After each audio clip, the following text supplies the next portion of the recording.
Hello students, how are you? Welcome back Mehta school digital classes. देखो, पिछले lecture में हमने बात की थी अपवर्तनांक की, और अपवर्तनांक के बारे में मैंने काफ़ी बेसिक डिटेल आपको बताई थी कि अपवर्तनांक दो माध्यमों के बीच होने वाली घटना है। दो माध्यमों के बीच बात की जाएगी किसको लेकर? एक तो प्रकाश की किरण का वेग और एक प्रकाश की किरण की दिशा।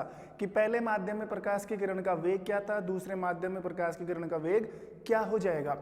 पहले माध्यम में प्रकाश की किरण की दिशा क्या थी, दूसरे माध्यम में प्रकाश की किरण की दिशा क्या हो जाएगी। मतलब पहले माध्यम की तुलना में दूसरे माध्यम ने प्रकाश की किरण का वेग कितना कम किया है और प्रकाश की किरण को अपने पथ से कितना विचलित किया है। इसी घटना को हमने नाम दिया था अपवर्तनांक, यानी कि रिफ्रैक्टिव इंडेक्स। ठीक है, उसका फॉर्मूला मैंने बताया था। अपवर्तनांक कैसे निकाला जाता है, बहुत सारे पदार्थों की अपवर्तनांक की श्रेणी या सीरीज मैंने तैयार करवाई थी। तो आज की जो क्लास है वही अपवर्तनांक वाला टॉपिक है। टॉपिक पूरा नहीं हुआ था, इसमें मैंने कहा था दो चीज पढ़ानी और बाकी है। एक तो अपवर्तनांक की निर्भरता और एक अपवर्तनांक पर किस टाइप के न्यूमेरिकल्स आते हैं, वो हम आज की क्लास में डिस्कशन करेंगे। तो देखो, today we will our topic of dependence of the refractive index, यानी कि अपवर्तनांक की निर्भरता। अपवर्तनांक किस किस चीज पर निर्भर करता है। तो देखो, पहला पॉइंट मैं बताऊं आपको, या फर्स्ट पॉइंट की बात करें तो वो है माध्यम की प्रकृति। माध्यम की प्रकृति। सेकंड पॉइंट की बात करें तो सेकंड पॉइंट है, पहला माध्यम की प्रकृति, दूसरा है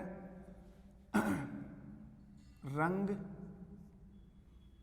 और तीसरा है घनत्व, या घनत्व। देखो, माध्यम की प्रकृति की बात करें कि माध्यम की प्रकृति पर अपवर्तनांक किस प्रकार निर्भर करता है। हमारे पास दो टाइप के माध्यम होते हैं, एक माध्यम होता है सघन और एक माध्यम होता है विरल। एक माध्यम सघन और एक माध्यम क्या होता है? विरल। अगर सघन माध्यम की बात करें तो सघन माध्यम में प्रकाश का वेग क्या होता है? कम। बताया, मैंने कल बताया था कि जो सघन माध्यम होता है, सघन मतलब गाढ़ा, जिसका घनत्व बहुत ज्यादा होता है, सघन माध्यम में प्रकाश का वेग कम हो जाता है। क्योंकि गाढ़ा माध्यम है ना, अगर उसमें लाइट घुसेगी तो डेफिनेटली स्पीड क्या हो जाएगी, उसकी लो हो जाएगी, कम हो जाएगी। तो प्रकाश का वेग क्या हो जाता है? कम। और इसी सघन माध्यम में अपवर्तनांक यानी कि म्यू या एन, ये क्या हो जाता है? अधिक। ये क्या हो जाता है? अधिक। और अगर इससे कंपेयर करें किसको? इसको, यानी कि सघन से कंपेयर करें विरल को, तो यहां पर प्रकाश का वेग क्या हो जाएगा? अधिक। यहां पर प्रकाश का वेग अधिक और यहां पर अपवर्तनांक क्या हो जाएगा? कम। यहां पर अपवर्तनांक क्या हो जाएगा? कम। जैसे दो माध्यम हमारे पास में, ठीक है, ये मीडियम फर्स्ट है और ये मीडियम सेकंड है। मीडियम फर्स्ट है विरल, मीडियम फर्स्ट है विरल यानी कि वायु, ठीक है, और मीडियम सेकंड है सघन यानी कि जल। दो टाइप की मीडियम है। कितने टाइप के मीडियम हो गए? दो, एक वायु है और एक जल है। तो जो सघन माध्यम है वो तो काफी डेंस है, ऐसे जल है। अगर जल की तुलना वायु से करें, एक तो प्रकाश की किरण यहां से चल के आ रही है, एक इसमें चलेगी, तो वेग में फर्क होगा। कि सघन विरल माध्यम की बात करें तो उसका घनत्व कम होता है, वो कम गाढ़ा होता है, उसमें वेग क्या होता है? अधिक। तो मीडियम फर्स्ट में वेलोसिटी यानी कि वेग क्या होगा? हाई। वेग क्या होगा? अधिक। और म्यू क्या होगा? म्यू का मतलब अपवर्तनांक, ये हो जाएगा लो। एरो का चिन्ह ऊपर जा रहा है इसका मतलब अधिक है, एरो का चिन्ह नीचे आ रहा है इसका मतलब कम है। इसके कंपेयर में बात करें सघन माध्यम में, तो यहाँ तो प्रकाश का वेग क्या हो जाएगा? कम, और यहाँ पर अपवर्तनांक क्या हो जाएगा? अधिक। तो पहला पॉइंट आप बताओगे ना माध्यम की प्रकृति, तो इसमें आपको इतना ही डिस्कशन देना है, या इसमें आपको इतना ही वर्णन करना है कि अपवर्तनांक माध्यम की प्रकृति पर भी निर्भर करता है। माध्यम दो प्रकार के होते हैं, एक सघन माध्यम और एक विरल माध्यम। सघन माध्यम की घनत्वता ज्यादा होती है, सघन माध्यम घनत्व के रूप से ज्यादा, थोड़ा सा डेंस होता है, उसका घनत्व ज्यादा होता है, जिससे उसमें प्रकाश की किरण का वेग क्या हो जाता है? कम हो जाता है। ठीक है, और अपवर्तनांक क्या हो जाता है? अधिक हो जाता है। मतलब वो प्रकाश की किरण का वेग कम करेगा और उसकी दिशा को घुमा देगा, ठीक है। उसकी तुलना में बात करें माध्यम सेकंड यानी कि विरल माध्यम की, वहां पर प्रकाश का वेग क्या हो जाएगा, अधिक हो जाएगा और घनत्व क्या, सॉरी, अपवर्तनांक क्या हो जाएगा, कम हो जाएगा, ठीक है। तो इस प्रकार अपवर्तनांक निर्भर करता है किसके ऊपर, माध्यम की प्रकृति के ऊपर, माध्यम की प्रकृति ऊपर, ठीक है। रंग की बात करें तो रंग से आप एक टॉपिक याद करो, मैंने एक टॉपिक पढ़ाया था आपको, वर्ण विक्षेपण। कौन सा टॉपिक पढ़ाया था, वर्ण विक्षेपण, ठीक है। एक प्रिज्म बनाया था, श्वेत रंग का प्रकाश इसके ऊपर डाला था, यहाँ से विलंब ये सीधा यहाँ से, तो यहाँ पर 7 रंग की किरणें निकली थी कि नहीं निकली थी, ये स्क्रीन। तो सबसे ऊपर जो किरण थी वो कौन सी थी, लाल, और सबसे नीचे थी वो बैंगनी। तो बताओ अपवर्तनांक रंग पर भी निर्भर करता है, क्योंकि लाल रंग की किरण ज्यादा नहीं झुक पाई, मतलब लाल रंग की किरण का वेग और लाल रंग की किरण की दिशा ज्यादा चेंज नहीं हो पाई, इसका मतलब इसका अपवर्तनांक कम होता है। और बैंगनी रंग देखो, किरण को तो सीधा निकलना था लेकिन इतना बैंड हो गई, इतना झुक गई, इसका मतलब बैंगनी रंग की प्रकाश की किरण की दिशा बहुत ज्यादा विक्षेपित हुई है, बहुत ज्यादा डिफ्लेक्ट हुई है और इसका वेग भी बहुत ज्यादा चेंज हुआ है। तो अपवर्तनांक रंग पर भी निर्भर करता है, लाल रंग का अपवर्तनांक कम होता है और बैंगनी रंग का अपवर्तनांक क्या होता है, ज्यादा होता है, हाई होता है, ठीक है। तो ऐसे हम रंग पर अपवर्तनांक की निर्भरता को भी शो कर सकते हैं। तीसरा पॉइंट घनत्व। तो जिस माध्यम का घनत्व अधिक अपवर्तनांक भी अधिक, यानी कि डेंसिटी प्रोपोर्शनल है किसके, म्यू के। घनत्व के समानुपाती होती है अपवर्तनांक, जितना ज्यादा माध्यम का घनत्व है उतना ही माध्यम गाढ़ा और उतना ही ज्यादा अपवर्तनांक, मतलब वो प्रकाश का वेग उतना ही कम करेगा और प्रकाश की दिशा को उतना ही ज्यादा मोड़ देगा। अगर घनत्व कम है तो फिर अपवर्तनांक भी क्या हो जाएगा, कम।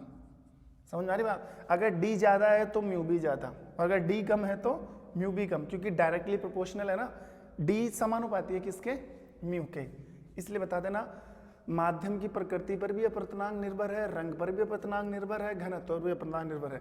एक पॉइंट आप और लगा सकते हो, हालांकि वो एक ही बात है, लेकिन लिख देना प्रकाश का वेग, प्रकाश का वेग। अगर प्रकाश का वेग ज्यादा है तो अपवर्तनांक कम है, प्रकाश का वेग कम है तो अपवर्तनांक ज्यादा है, वही बात है। तो ऐसे कुल मिलाकर अगर क्वेश्चन आए तो आप 4 पॉइंट में इसको बता देना। ये थी अपवर्तनांक की निर्भरता। अब देखो अपवर्तनांक पर किस टाइप के क्वेश्चन आते हैं वो मैं आपको समझाता हूं, ध्यान देना।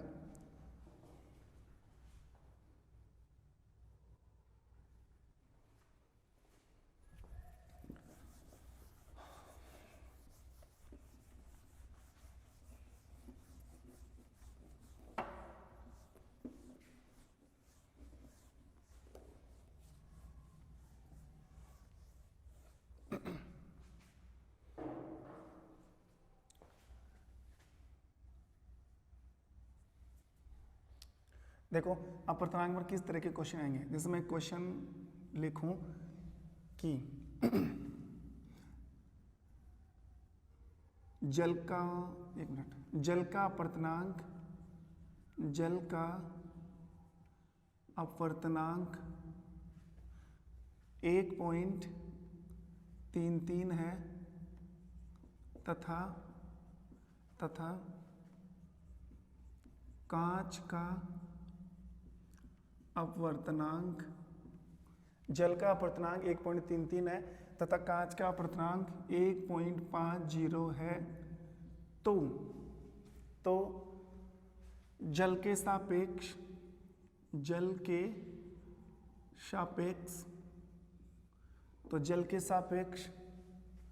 कांच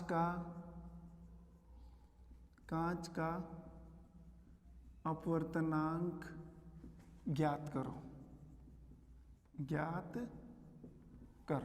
देखो क्वेश्चन को घुमाया है, क्वेश्चन क्या है, क्वेश्चन में आपको जल का अपवर्तनांक दिया हुआ है जो कितना है 1.33, कांच का अपवर्तनांक दिया हुआ है जो कितना है 1.5 या 50 है, तो जल के सापेक्ष कांच का अपवर्तनांक ज्ञात करो। कांच का अपवर्तनांक निकालना है किसके सापेक्ष, जल के सापेक्ष, किसके सापेक्ष, जल के सापेक्ष। अब आप कहोगे कि सर कांच का अपवर्तनांक तो निकाला हुआ 1.55, तो ये जो 1.5 है ना, ये कांच का अपवर्तनांक है, लेकिन ये वायु के सापेक्ष है। मैंने कल बताया था कि कोई भी माध्यम हो या कोई भी पदार्थ हो, उसका अपवर्तनांक निकाला गया है किसके सापेक्ष? वायु के सापेक्ष या निर्वात के सापेक्ष।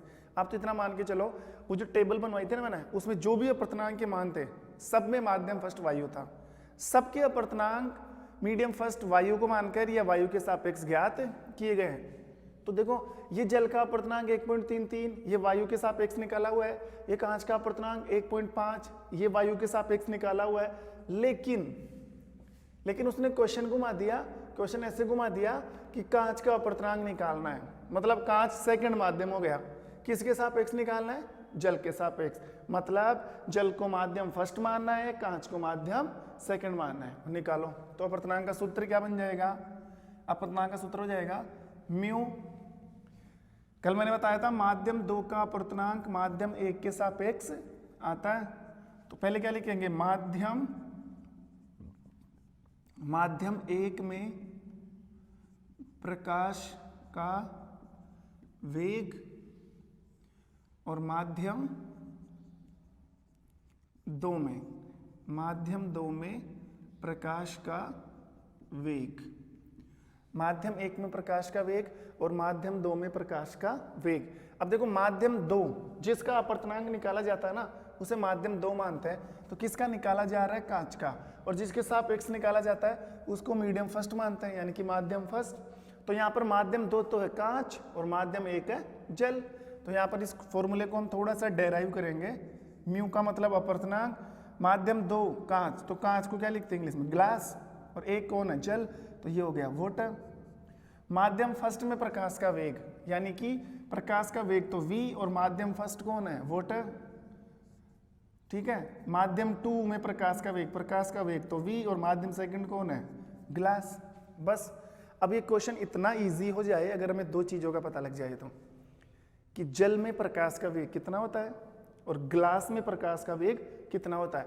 अगर जल के प्रकाश के वेग में कांच में प्रकाश के वेग का भाग दे दिया जाए तो हम उसका ग्लास का अपवर्तनांक वाटर के सापेक्ष निकाल सकते हैं। लेकिन पहले हमें VW निकालना पड़ेगा, फिर हमें VG निकालना पड़ेगा, उनके मान इसमें डालना पड़ेगा। तो इसको दे दो, देखो इसको हमने दे दिया क्वेश्चन नंबर फर्स्ट। अब क्या करना है? समीकरण 1 से VW और VG का मान निकालना है।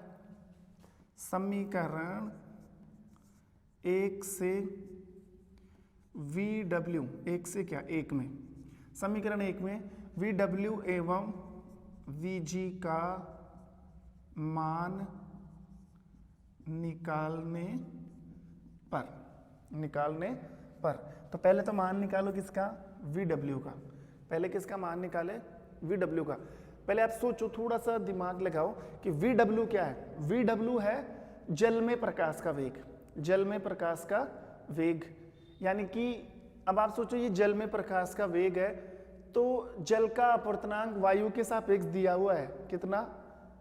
1.33। तो ये 1.33 कैसे निकाला? थोड़ा सा ध्यान देना। ये ऐसे ही तो निकाला है ना कि म्यू, और यहाँ पर लिख दिया W और A, और यहाँ पर क्या आ गया? VA/VW। मतलब इसका मतलब है कि जल में वायु के सापेक्ष जल का अपवर्तनांक, ये जल माध्यम 2 है, हवा माध्यम 1 है, तो हवा के सापेक्ष पानी के अंदर क्या निकाला है? अपवर्तनांक। वो दिया हुआ है, कितना है? 1.33। इसका मतलब क्या है? इसका मतलब है जल का अपवर्तनांक किसके सापेक्ष? वायु के सापेक्ष। वो क्वेश्चन में है कि नहीं है? 1.33, यहाँ तो 1.33 रख देंगे। VA क्या होता है? मतलब वायु में प्रकाश का वेग, और वायु में प्रकाश का वेग आपको याद होना चाहिए, कल मैंने बताया था 3 × 10⁸ मीटर पर सेकंड। तो इसका मान पता है, इसका मान पता है, तो इसका मान नहीं निकाल सकते। और VW तो निकालना में, तो पहले VW निकालेंगे ऐसे, तो VW को इधर ले लो और इसको इधर ले जाओ, तो VW इधर क्या है? ये कहीं रहेगा VA/μW, ठीक है, A। तो VW का मान कितना आ जाएगा? देखो VA कितना है? VA है 3 × 10⁸ 3 × 10 to the power 8 upon mu डब्ल्यू ए, इसका मान ये रहा। म्यू डब्ल्यू ए का मतलब है जल का अपवर्तनांक वायु के सापेक्ष, जो कितना है 1.33, 1.33। तो वी डब्ल्यू कितना आ जाएगा, देखो पावर को तो छेड़ना नहीं है, घात को तो ऐसे कैसे रहने दो, 3 को डिवाइड करना है कितने से, 1.33 से। 1.33 से डिवाइड करोगे तो 3 इंटू 1.33 मतलब 2 पॉइंट कुछ आएगा, ठीक है। इसका आंसर आएगा, यानी कि यहां से पॉइंट हटाओगे तो ऊपर 300,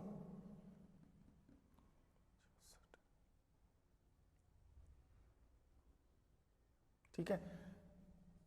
2.8 इंटू 10 की घात 8 मीटर पर सेकेंड। देखो इसको चेक कर लेना, इसको डिवाइड करके देख लेना, ये आया। VW का मान कितना आया, VW का मान आ गया 2.1 10 की घात 8, ठीक है। अब हमें किसका मान निकालना है, ऐसे VW का मान निकाला ना, ऐसे किसका मान निकालो, VG का मान। इसको दे दो समीकरण नंबर 2। अब किसका मान निकालना है, VG का मान, इसका मान VG। तो VW के जैसे ही VG का मान आ जाएगा, जहां जहां पर VG का मतलब है ग्लास के अंदर प्रकाश का वेग, ग्लास के अंदर प्रकाश का वेग। तो ग्लास का अपवर्तनांक निकाला हुआ वायु के सापेक्ष, तो यहाँ जहां पर W है ना, वहां बस G कर देना, सेम चलेगा। तो इसको हम ऐसे लिख सकते हैं ना, म्यू ग्लास एयर, यानी कि VA अपॉन VG, यानी कि ग्लास का अपवर्तनांक है एयर के सापेक्ष, कांच का अपवर्तनांक वायु के सापेक्ष। तो माध्यम फर्स्ट किसको माना, हवा को, माध्यम सेकंड कौन है, ग्लास। तो म्यू जी ए का मान है ना, ये रहा 1.5। VA का मान आप जानते हो 3 इंटू 10 की घात 8। VG तो निकालना है तो इसको इधर ले लो, तो VG अपॉन VA कितना है, पहले फॉर्मूला बनाओ, म्यू जी ए। तो VG इक्वल VA का मान 3 इंटू 10 टू द पावर 8 और म्यू जी ए का मान कितना है 1.5। तो VG, ठीक है, इसको इससे करोगे तो 2 आ जाएगा, 2 इंटू 10 की घात 8 मीटर पर सेकेंड। तो हमें इसको दे दो समीकरण नंबर 3। अब आप लिखोगे समीकरण 2 एवं समीकरण 3 से VW एवं VG का मान समीकरण 1 में रखने पर, तो समीकरण 1 ये रहा, म्यू जी डब्ल्यू, VW का मान कितना निकाला 2.1 into 10 to the power 8, 2 into 10 to the power 8, power से पावर कैंसिल, दोनों का मान डाल दिया। अब ये आ जाएगा म्यू जी डब्ल्यू 1.12। ये लो, देखो ग्लास का जल के सापेक्ष अपवर्तनांक कितना आया 1.12, जबकि ग्लास का वायु के सापेक्ष अपवर्तनांक कितना था 1.50, ठीक है। अब इस अपवर्तनांक का मतलब ये है कि कांच ने जल की तुलना में प्रकाश की किरण का वेग और दिशा 1.12 गुना कम कर दिया, ठीक है। ये है अपवर्तनांक का मतलब। और ऐसे क्वेश्चन निकाले जाते हैं किसके लिए, अपवर्तनांक के लिए, ठीक है। देखो तो ऐसे क्वेश्चन आएंगे अपवर्तनांक के लिए, आप कर सकते हो इजीली। अब यह अपवर्तनांक वाला केस भी खत्म हो गया। अब इस चैप्टर में लास्ट, काफी लंबा चौड़ा चैप्टर हो गया, इसमें लास्ट एक चीज बच रही है, वो है लेंस। वो क्या चीज है, लेंस। देखो लेंस से स्टार्ट करते हैं, एक बार ध्यान देना।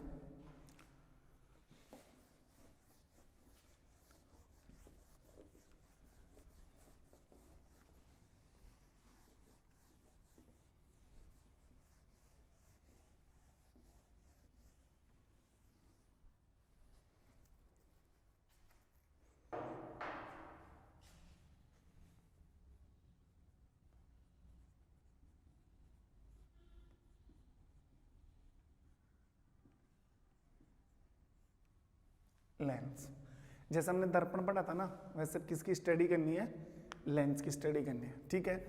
एक बार थोड़ा सा बेसिक समझा रहा हूं मैं, थोड़ा सा ध्यान देना। देखो, एक तो हमने पढ़ा था दर्पण, एक क्या पढ़ा था दर्पण, और एक क्या पढ़ रहे हैं हम लेंस। दर्पण में तो कौन सी घटना होती है परावर्तन, कौन सी घटना होती है परावर्तन, और लेंस में कौन सी घटना होगी अपवर्तन। मतलब दोनों चीज आप पढ़ चुके हो। परावर्तन किसे कहते हैं, जब प्रकाश की किरण किसी अपारदर्शी वस्तु से टकराकर वापस लौटती है, परावर्तन। और अपवर्तन का मतलब होता है जब प्रकाश की किरण किसी पारदर्शी वस्तु से टकराती है तो वो वापस नहीं आती, वो उसमें से आर पार निकल जाती है। तो परावर्तन होता है अपारदर्शी वस्तु में, और अपारदर्शी वस्तु कौन सी है दर्पण, और अपवर्तन होता है पारदर्शी वस्तु में, और पारदर्शी वस्तु कौन सी है लेंस। ठीक है, तो दर्पण की तरह लेंस भी कितने प्रकार के होते हैं, दो प्रकार के। लेंस भी कितने प्रकार के होते हैं, दो प्रकार के। वो ही उत्तल लेंस, उत्तल लेंस, और एक कौन सा लेंस है अवतल लेंस। एक तो उत्तल लेंस है और एक कौन सा लेंस है अवतल लेंस है। लेकिन बस फर्क इतना सा है कि दर्पण में हम एक सतह देखते हैं, दर्पण में एक सतह देखी जाती है, एक तरफ से प्रकाश की किरण डालते हैं, दूसरी तरफ तो कलर किया होता है। लेंस में दोनों सतह देखी जाती है। अब उत्तल लेंस होता है और एक अवतल लेंस होता है, तो लेंस में दो दो सतह आती है। लेंस में कितनी सतह आती है, दो दो सतह आती है। जैसे मैं दर्पण की बात करूं तो एक दर्पण तो ऐसा बनाया, अंदर कलर हो रहा है, एक दर्पण हमने ऐसा बनाया, इधर कलर हो रहा है, तो जो बाहर की तरफ निकला होता है, देखो ये दर्पण है और एक ही सतह काम में आ रही है, ये परावर्तित सतह है, इसमें ये परावर्तित सतह है। जो सतह बाहर निकली होती है ये तो कौन सा दर्पण है उत्तल दर्पण, जो अंदर धसी होती है ये कौन सा दर्पण है अवतल। लेकिन लेंस में दोनों सतह काम में आती है, दोनों। तो लेंस इस टाइप के होते हैं, एक लेंस ये रहा और एक लेंस ये रहा, एक लेंस ये रहा। दर्पण में केवल एक सतह काम में आएगी, दूसरी पर कलर हो रहा है, लेकिन लेंस में ऐसा नहीं होता है। लेंस में दोनों सतह काम में ली जाती है। अब उत्तल लेंस कौन सा होता है, उत्तल कौन सा होता है, इसकी तरह ही जो बाहर निकला होता है ना, ये बाहर निकल रहा है, इसका मतलब ये उत्तल लेंस है। कौन सा लेंस है, उत्तल लेंस। इसके अलावा आप ये भी डेफिनेशन बता सकते हो, जो किनारों पर पतले हो बीच में मोटे हो वो उत्तल लेंस होते हैं, जो बीच में पतले और किनारों पर मोटे हो वो अवतल लेंस। दर्पण की तरह ही है, बस सतह का फर्क है। जो बाहर निकला होता है उत्तल, उत्तल दर्पण उत्तल लेंस, जो अंदर धसा रहता है अवतल दर्पण अवतल लेंस। तो देखो फिलहाल तो मैं आज की वीडियो में इतना ही बता पाऊंगा, ठीक है। नेक्स्ट जो वीडियो होगा तो उस वीडियो में मैं आपके सामने पेश हो जाऊंगा लेंस की टोटल डिटेल लेकर। लेंस कितने प्रकार के होते हैं, लेंस की ज्योमेट्री क्या होती है, लेंस से रे डायग्राम कैसे बनेंगे, कौन कौन से रूल पढ़ने पड़ेंगे, ठीक है। वो सब नेक्स्ट वीडियो में पढ़ने को मिलेगा। तब तक के लिए thank you, have a nice.